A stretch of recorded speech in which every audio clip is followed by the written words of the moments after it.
Howdy, ladies and gentlemen. Michael here again from GuitarGate, and I'm here with Rick Beato. It's been really fun getting to know you, man.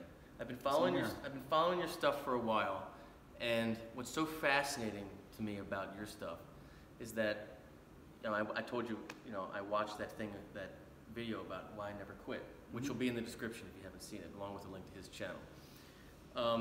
And so much of it was this struggle and all this different career paths. And then you found success in, you know, a few different ways. But then now, you found another lane and a new place to push that, you know, professional energy on YouTube. And it's just so fascinating to me.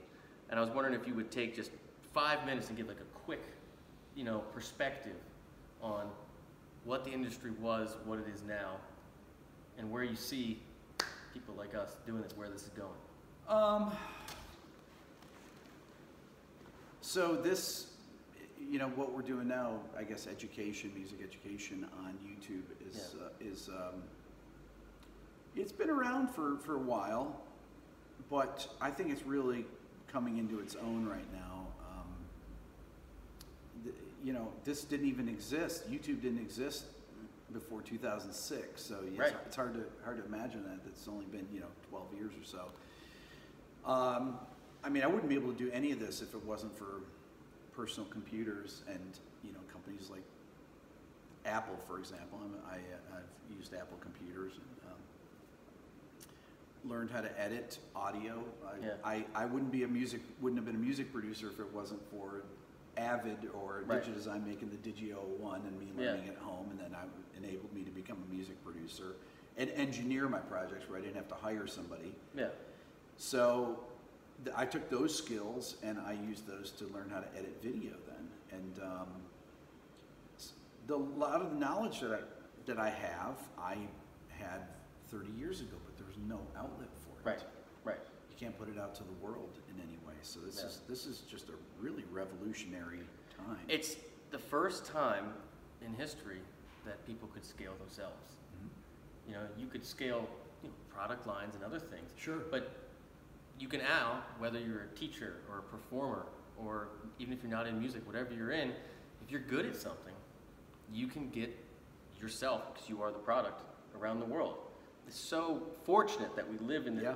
I mean, like we've talked about a bunch off camera, the fact that I can support a family playing guitar on the internet with cameras and computers is a sentence that you couldn't say 10 years ago.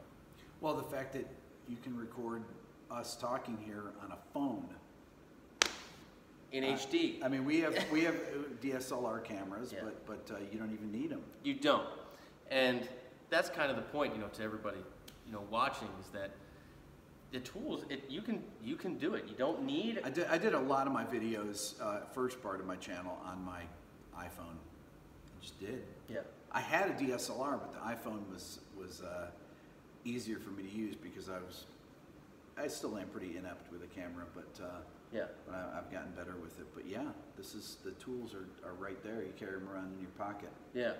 Now, one last question. I'm just out of pure curiosity. What's the mix in your professional life between doing the YouTube stuff and still doing the actual work in the studio? Like, how many projects do you do? I don't do any projects anymore. Really? I didn't know that. Yeah, I don't do anything but YouTube now. How? Power of the internet. When was the last project you did? Over a year ago. Gotcha. Yeah. See, I don't teach anymore, and I stopped gigging. Yeah. I mean, I teach just online, but no more private students. You know, I told you before, you know, when I first started this, you know, I lost money for a couple of years, didn't know what I was doing, and the band and teaching kept me alive. So I had to, you know, start this business, teach 50, 60 students a week, then gig 3 nights a week on the weekend, and did that for years. But if you do that, you can do this, you know? Yeah. Like I just feel extremely fortunate, and I've looked up to you and your channel for a while. So I wish you all the best. Thanks for taking the time to talk to me. Welcome. All the best. Thanks, sir. Click the link in the description. Follow him. I'm sure you already do. Thanks so much for watching.